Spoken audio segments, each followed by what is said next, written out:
چل دین کی تبلیغ میں چلنے کا مزہ دیکھ، اللہ کے رستے میں نکلنے کا مزہ دیکھ۔ کیا ہم نبی پاک صلی اللہ علیہ وسلم کی آواز سن سکتے ہیں؟ کہیں ایک اور سازش تو تیار نہیں ہو رہی؟ اب وحی کو محفوظ کیا جا سکتا ہے، ذخیرہ احادیث پر حملہ ہوگا۔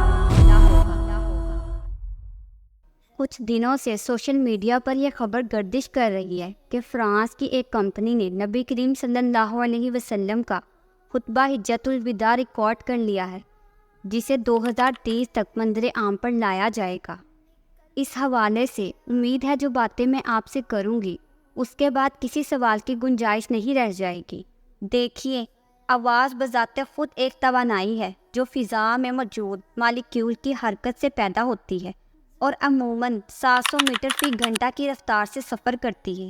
جب آپ کے قریب سے توانائی کی یہ لہر گزرتی ہے تو آپ اس لہر میں موجود آواز کو سن پاتے ہیں اور پھر ایک مدت کے بعد معدوم یعنی ختم ہو جاتی ہے۔ یہ ایسا ہی ہے جیسے روٹی جب تندور سے نکالی جاتی ہے تو اس میں حرارتی توانائی موجود ہوتی ہے، مگر آہستہ آہستہ حرارتی توانائی بالکل ختم ہو جاتی ہے۔ قدیم ترین آواز۔ لوگوں کا خیال ہے کہ اب تک کی سب سے قدیم ریکارڈ شدہ آواز 1870 کی ہے، جب ایڈیسن نے اپنے فونوگراف کے ذریعے ریکارڈ کیا تھا، میری ہارٹ اے لٹل لام۔ مگر حقیقت یہ ہے کہ اب تک کی قدیم ترین محفوظ شدہ آواز وہ 20 سیکنڈ کی دھندلی سی آواز ہے جسے 9 اپریل 1860 میں ایک فرانسی سائنسدان نے ریکارڈ کیا تھا۔ یعنی مجموعی طور پر اب تک انسان 1860 سے قبل کے کسی بھی انسان کی آواز کو سننے کے قابل نہیں ہو سکا ہے، اور نہ سائنس اب تک اس قدر ترقی کر سکی ہے۔ لہٰذا کسی کمپنی کا یہ دعویٰ کر دینا کہ وہ 1450 سال پہلے کی آواز ریکارڈ کر چکی ہے ناقابل تسلیم ہے۔ اور پھر ایک ایسے ملک کی کمپنی کا یہ اعلان جس ملک میں سرکاری سطح پر حضور صلی اللہ علیہ وسلم کی گستاخی ہوئی ہو، جہاں نعوذ باللہ کئی بار قرآن کو سرعام نظر آتش کیا گیا ہو۔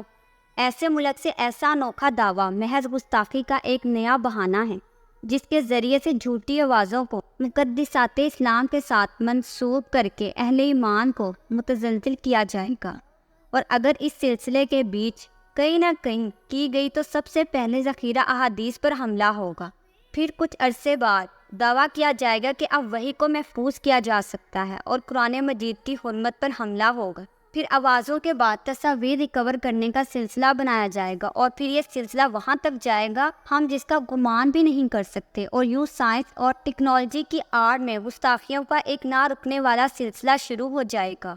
یہاں قابل غور بات یہ ہے کہ اگر فرانس اس قدر ترقی کر ہی چکا ہے تو اپنے دشمن ممالک کے جاسوسوں کی آوازیں کیوں ریکور نہیں کر لیتا؟ عالمی اسٹیبلشمنٹ کے نمائندوں کے درمیان ہونے والے مکالمے اپنے پاس کیوں ریکور نہیں کر لیتا؟ اگر ریکوری کا نظام 1400 سال پرانی آوازیں ریکارڈ کر رہا ہے تو عدالتوں میں سچے اور جھوٹے کی آوازیں ریکور کر کے کیوں نہیں رہ جاتی تاکہ ان آوازوں کو سن کر فیصلہ دیا جا سکے؟